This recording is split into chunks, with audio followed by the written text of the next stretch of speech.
part of the message I'm here to deliver on behalf of the American people is very simple. It's just to say thank you. Thank you for your extraordinary service.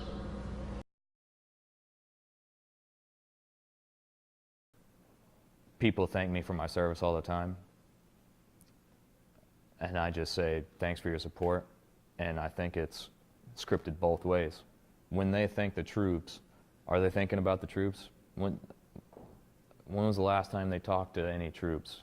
Do they know do they know what it's like to be, you know, a day in the life in Iraq or Afghanistan?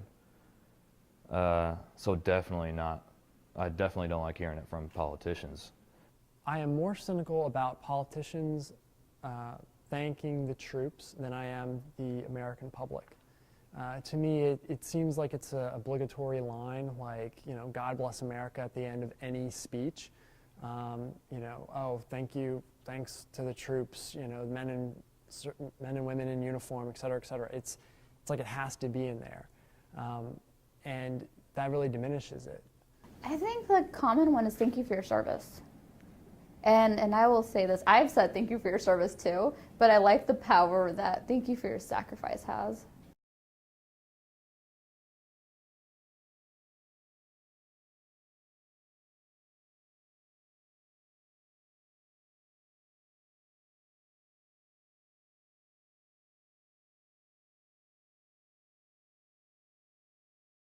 Sergeant Kevin Kelsey of the 4-9 Cav, 2nd ID. That was my latest unit in South Korea, and before that it was with the 3rd Squadron, 3rd Armored Cavalry Regiment in Fort Hood, Texas. I would normally introduce myself these days as just Kevin, and a second-year graduate student at Georgetown University, studying international development policy. I'm from Fayetteville, Arkansas. So it's kind of a liberal spot in the midst of a red state, so it's pretty unique, comfortable, good place to raise kids. Straight out of high school, I went to the U of A. I knew I wanted to be an architect, got to architecture school, and it wasn't long before I found out that it wasn't for me. I always had the Army on the back burner, kind of a safety net, and I was working at a grocery store, Harp's grocery store, and stocking groceries and bagging groceries, stuff like that. Just kind of hating life, you know. School and work and no direction, and kind of wanting to make a decision on something. And this woman came up to me actually one day. I was working in the grocery store, and large, tall woman. She was at least 6'2", and she said, she was in civilian clothes, and she just walked up to me. I thought she wanted some groceries. She says, "Hey, you ever thought about joining the Army?" And I said, "Yeah, actually, now that you mention it, let's have a conversation." And just that day, actually, I had my lunch break with her across the street at the pizza place. She bought me pizza, and we talked about it, and we set up a future appointment to talk a little bit more about it. And probably a month or two later, I signed the papers. So, my name is John Rodriguez. I'm a captain in the Maryland Army National Guard. Before serving in the National Guard, I was an infantry officer on active duty with the Army for 6 years, including assignments at Fort Hood, Texas, and Fort Myer, Virginia. And I did a year-long tour in Afghanistan in Kunar Province in the Korengal Valley. Now, as a civilian, I'm currently a Herbert Scoville Jr. Peace Fellow working with the Center for National Policy here in Washington, D.C., working on national security issues. So I grew up in Gettysburg, Pennsylvania. So it's a small little town, you know, obviously very famous because of the battle, but pretty tight-knit community, lots of, if you get outside the town itself, it's just a lot of like apple orchards and mountains and, you know, pretty quaint. But, growing up there, you're surrounded by military history and the war. So I grew up there. My dad was a college professor, and he taught international studies, international relations. So I was always very interested in politics and history, military history in particular. But my family didn't have any military background really, except for, granddad fought in World War II along with, everybody's granddad, right? I didn't really have a whole lot of a life before the military, professionally at least. So I joined the Army by going through ROTC to get commissioned as an Army officer. So I went from high school straight into college, and then while I was in college, I did ROTC at Mount St. Mary's University up in Northern Maryland. And once I graduated college, I was commissioned an officer in the United States Army. So I graduated high school in 2002, and so for me it was kind of a decision point that we'd been attacked on 9/11, and I knew even before 9/11 that I was going to join the Army, and I'd been thinking about going in as an officer because my dad was a college professor, so he insisted that you can join the Army if you want, but you have to go to college first. I'm like, okay, Dad. Then 9/11 happens, right? And it's the thought that, well, I'm going to be going to college for 4 years while maybe the war of my generation is going to be happening, and I'm going to miss out on it. And so I remember, watching invasion of Afghanistan happening while I was in high school, and then my freshman year of college watching the war in Iraq happening, and I thought about this book, A Rumor of War by Philip Caputo. He was one of the first Marines to go into Vietnam, and talked about how some of his friends that weren't in that first group to go to Vietnam, they felt like they were missing out, right? That, oh, hey, you're getting to go and you're going to win the war in 6 months, and then these other guys are never going to get to go. Of course, we know how Vietnam ended. And as I'm sitting there watching our tanks take Baghdad, I'm thinking to myself, on the one hand, well, now am I going to miss out on the 2 wars of my generation? There's this voice in the back of my head saying this war is not going to be over that quick, and this is going to be brutal and ugly, and I'm going to get my share of it, for good or ill. So that was kind of my background going into the military, that I knew commissioning in 2006 that I was going to go to Iraq or Afghanistan. At that point, Afghanistan was pretty quiet. That was the good war that we had won. So, everyone was focused on Iraq, and that's where I thought I was going to be going. And then ultimately I ended up going to Afghanistan instead, but, kind of went into it with my eyes open in the sense that, I knew I was going to be going to war, and I thought I knew what war is going to be like, although, you can't know what it's going to be like until you're actually there. So.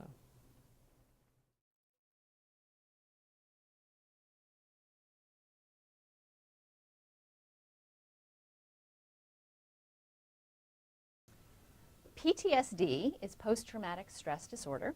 It's a diagnostic, a psychological diagnosis that has existed since 1980. It was added to the list of disorders and psychological diagnoses in response to Vietnam veterans, actually, starting in 1980. And it involves 2 things. The first is there must be exposure to a traumatic event, and that can either be you witnessing it, or you personally experiencing it, or a close family member, friend, loved one experiences it. And then having had exposure to that kind of event, you need to have certain kinds of symptoms. Until recently, there were 3 kinds of symptoms that you needed to have to be considered with PTSD. The first was avoidance, avoiding things that remind you of the event or trigger memories about the event. The second was re-experiencing, so some way that the event is coming back to you, either flashbacks or nightmares, or having, for example, a car backfire and trigger a memory in the body of an explosion or something like that. And then the third component in the definition was arousal, that there was some kind of And you think about the nervous system sort of being stuck on high, excessive startle, irritability or anger, anxiety or panic, insomnia, other sleep issues, aggression, substance use. They've recently added in the DSM-5, the newest manual that came out in this last year, they've recently added negative emotions and moods as a fourth kind of symptom if you're experiencing a significant amount of negative emotions and negative mood states. So that's the formal diagnosis. In the military, there's often a discussion of PTS, leaving the D off, because it's an acknowledgement that lots of people have a post-traumatic stress experience that might not rise to the level of a psychological diagnosis, to help normalize it. But even more broadly than that, I'd say in the last 10 years, there's been a very large shift in the neuroscience and clinical communities to understand that PTSD is part of a spectrum of responses that we can have to stress. And they're starting to group these things together and call them stress spectrum disorders. Some of them are not quite at the level of the symptoms needing clinical intervention, but they can include anxiety issues, depression issues, panic issues, isolation and withdrawal, inability to kind of relate, substance abuse, a variety of different kind of addictions, addictive behaviors, food, work, gambling, things that are not. These are all starting to be understood as part of a family of responses that happen when we've experienced prolonged stress or traumatic events and our bodies and minds have become dysregulated in response. So I was diagnosed with PTSD while I was in the military, and I found it very difficult to seek treatment while I was in the military. Now, a lot of that was, my own fault, in that, I never went to my boss and said, "Hey, boss, I want to go to counseling for PTSD." And if I'd done that, maybe they would have said yes, maybe not. I don't know. I don't think they would have wanted to go on record publicly of, turning me down. But the pressure to lead and to set an example was very intense, especially as an officer. So the idea that, if I went to counseling, then I would be seen as weak, that I would be having to, take time away from doing my job to take care of these, problems that I had, it made it very difficult.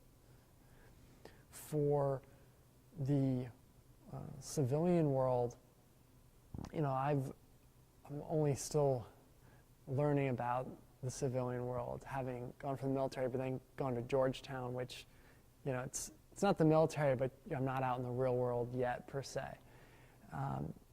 And people were fairly accepting it, but there was still a sense sometimes that,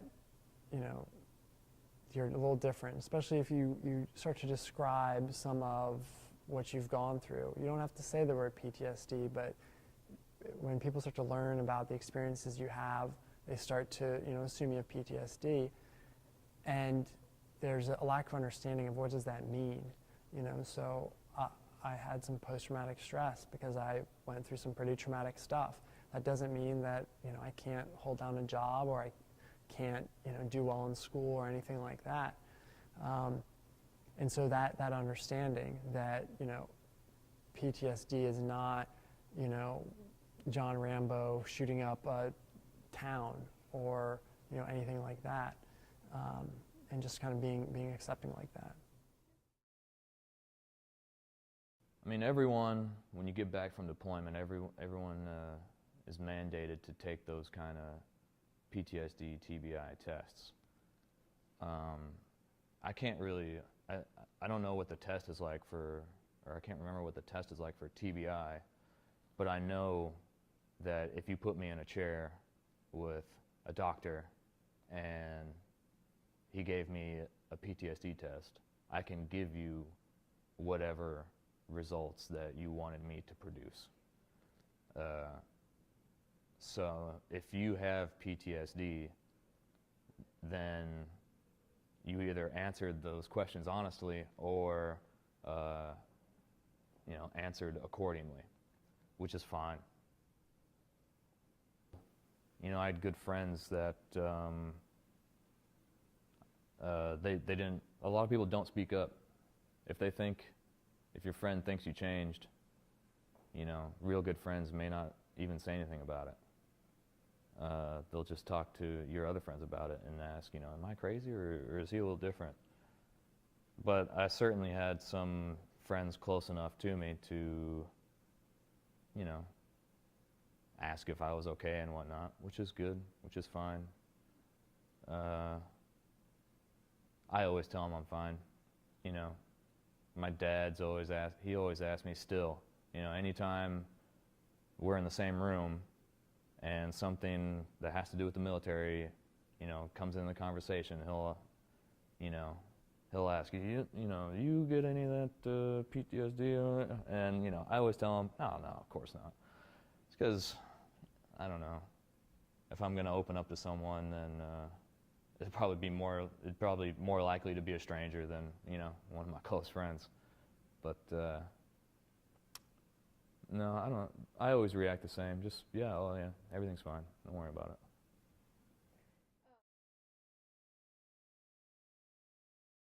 it. Every time I talk to one of my buddies back that I was in Iraq with, they'll bring up some story involving me that I totally forgot about. And, which reminds me, which is kind of weird to think, that divide. I often think about that kind of divide between veterans and civilians.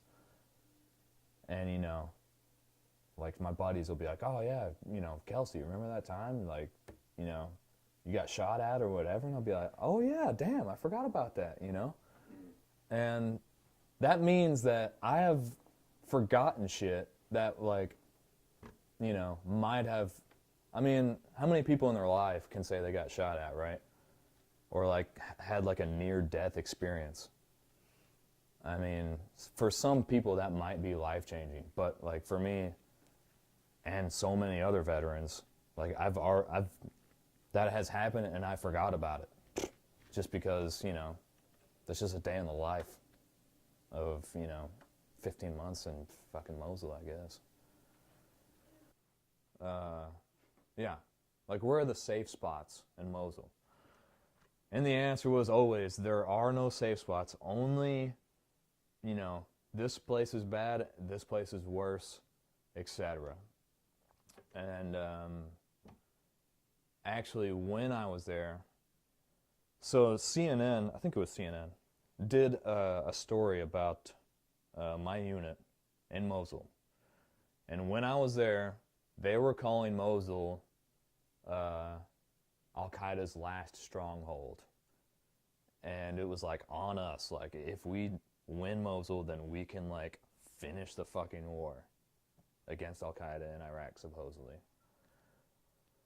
And I tell you what, it was. They were fighting hard for that city. And actually that sentence that I said, that there's only, there's no good places, I know that I'm not the only one that said that, because somebody else said it to the CNN reporter, and the CNN reporter reported it. But CNN made this news clip out of that raw video, and I still have that news clip. So let's see it. This was a deadly day for American soldiers in Iraq. 5 were killed in the northern city of Mosul when their patrol hit a roadside bomb and was then fired on by insurgents. U.S. commanders say Mosul is the last big Iraqi city under al-Qaeda's grip. American and Iraqi forces are beginning a major offensive to change that. Our Mark Strassman is on the front lines and has this exclusive report.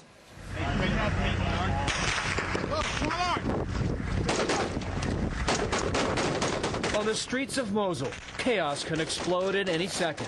Here, a U.S. patrol is attacked in a city that's under fire. Video of this firefight, obtained exclusively by CBS News, was recorded by a camera mounted on a U.S. soldier's helmet. American big guns arrive, attack helicopters, and Bradley fighting vehicles. Mosul's become insurgent central in Iraq, al-Qaeda's base of money and foreign fighters. In recent weeks, much of Iraq, especially Baghdad, is quieter, safer. Insurgents have cut and run. Not in Mosul. 5,000 U.S. troops sweep a city of almost 2 million scared people. Captain Hunter Bauer's Lightning Troop patrols the city's west side, its worst side. The city is just so unpredictable that way. Yes, sir. It's very unpredictable. Like I said, one day, one area can be fine one day, and the next day, it can be the worst area you've ever been in. Fighting could last for months. One U.S. soldier said, in Mosul, there are no good areas, only degrees of bad. Mark Strausman, CBS News, Mosul, Iraq.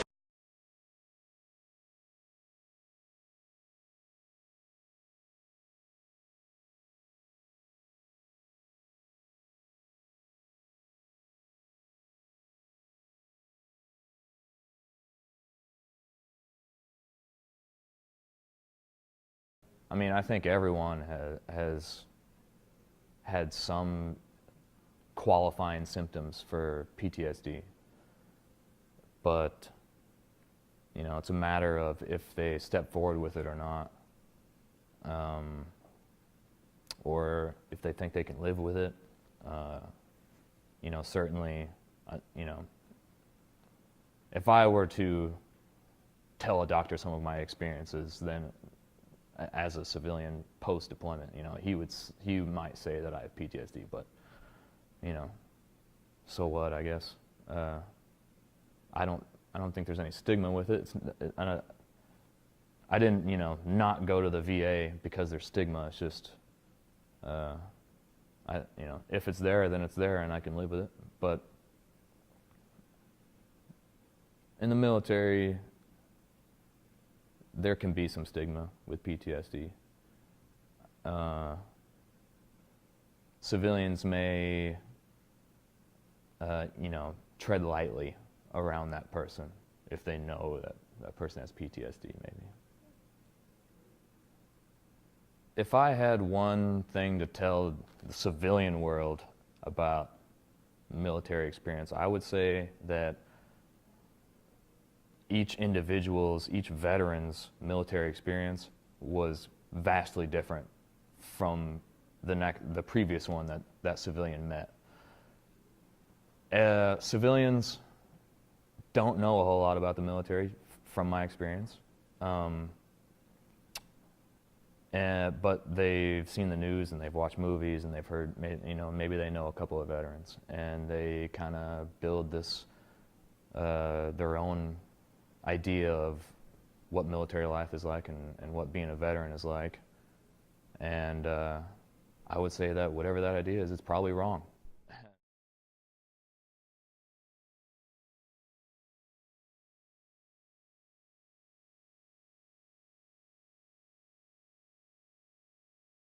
Many Americans have very little contact with the military. You know, it's very interesting, the movie that just recently came out, American Sniper, and the debate that the movie has been kind of engendering again in terms of the way it depicts the war and how that, you know, has affected the conversation. I think that because so many Americans do not have experience serving themselves and do not have direct contact with people who have served in the military, they really take most of their news from the media in this regard. And there is a sense of, be assured we respect you, we're happy to put those little support your troops, you know, bumper stickers on our cars, but, you know, stay away. Like, we respect you, but, you know. And so there does tend to be a lot of creating them as an other, either the other as the Rambo, and there has been a fair amount of media coverage of military people having left and now acting out violently, that is the way that they're coping with their dysregulation. I I think there's been less media depiction of the wounded warriors who need protection. I think that narrative actually comes more from the military veteran community itself than from the civilian media.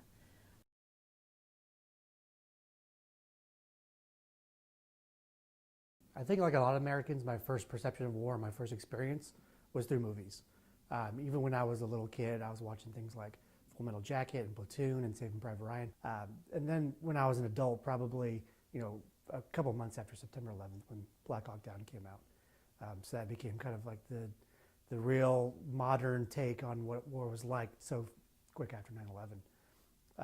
So when I was preparing, after I had joined the Army and I was preparing to go myself, I kind of envisioned what it was going to be like through the lens of Black Hawk Down. Everything was like saturated and washed out. Everything was frantic. I even pictured things moving around sort of like with a camera perspective. So I don't think that's an accident. I think a lot of people are raised that way and they ingest war through movies, through books, through film, through music, and it comes out in a lot of strange ways. I mean, it's a tough question to ask. Can the public experience war or understand it to the fullest possible extent? Because it's impossible.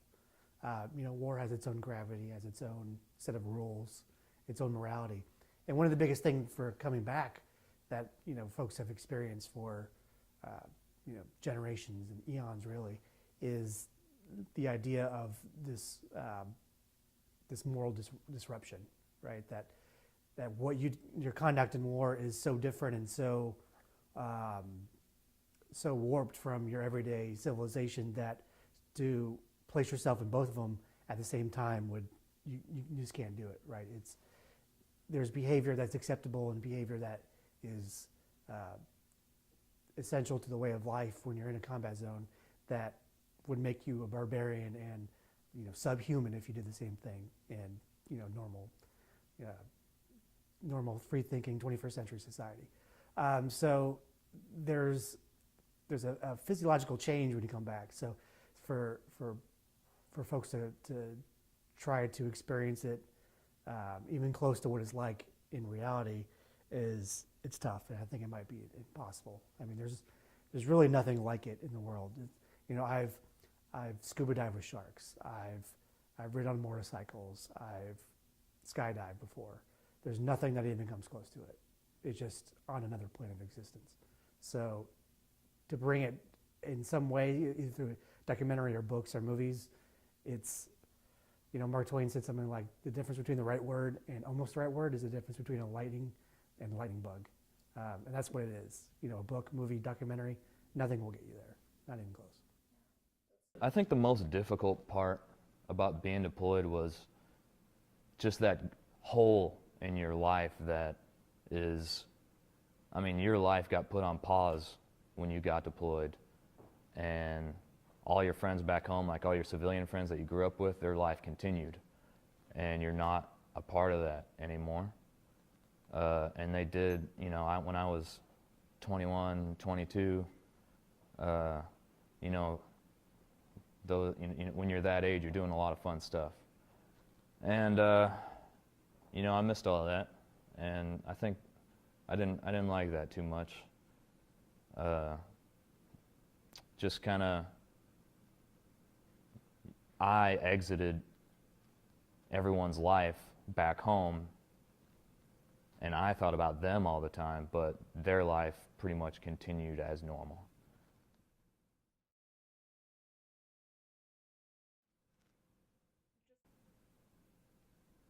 My identity as a veteran and civilian, they have to coexist because I'm just one person, but certainly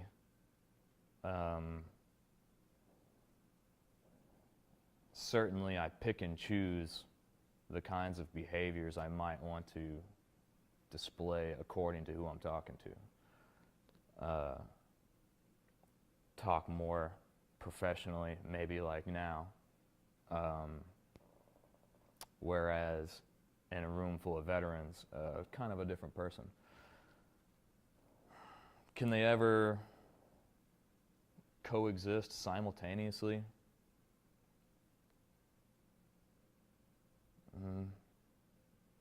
Maybe not, but they have to.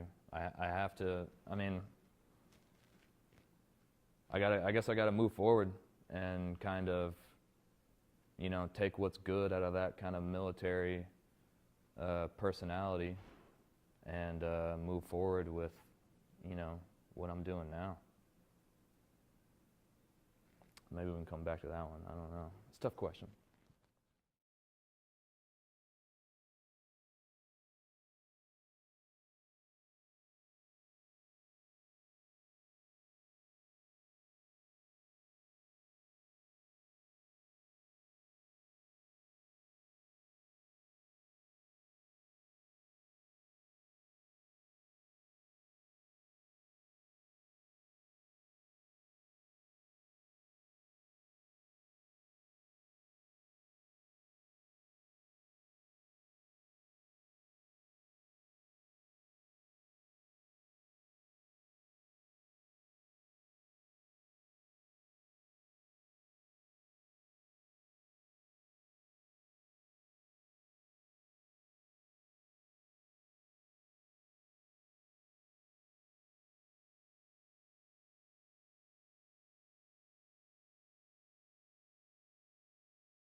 There was other incidences of, there were some children that were killed during a battle, and the elders came with a pickup truck to our checkpoint, and my company commander was away, so I went down to meet him, got a call like, hey sir, you know, there's some elders here, they want to see you. I'm like, okay, I walked down there, and they take me to the back of the pickup truck, pull a blanket back, and there's, you know, 3 dead kids there. And, you know, they ask me, does this look like Al-Qaeda to you? And, you know, I don't know what to say, right? Like, I didn't come to Afghanistan to kill children, and, you know, from the details of that engagement, like we killed those children, but we thought that they were adults. We, you know, did an airstrike, and there were some Taliban guys with them, you know, and we really did not think that there were civilians there. So we made a mistake. We wouldn't have targeted them if we knew they were kids, but they were killed by us, right? And then it goes to what good am I, you know, causing here, or what ill, you know? So that was tough. So.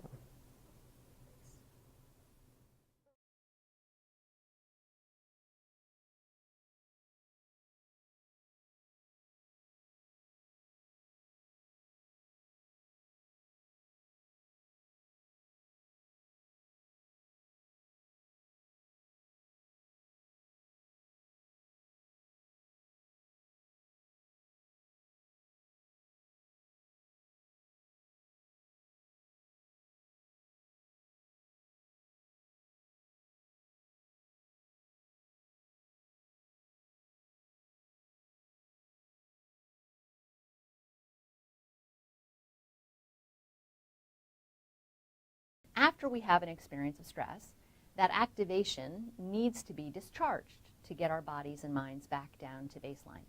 And we have a variety of habits for masking it, distracting from it, suppressing it, blocking it.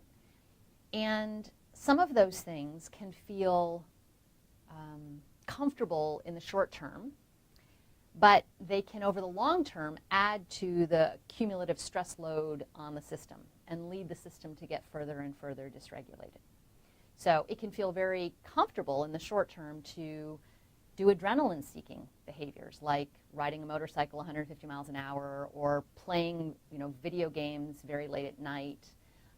The body doesn't want to sleep, and so you do other things that keep the body kind of really activated, and then the body doesn't sleep further, and so the next day you then use caffeine because you're tired, and that amps the body up further, and you can see kind of the vicious cycle here. Quite the interesting, combination of guys that we have for our capstone. And you know what? We get more work done. We are so efficient, deadly efficient, and especially compared to the other teams. We have zero drama, no patience for bullshit. I mean, we are just bang, bang, get it done.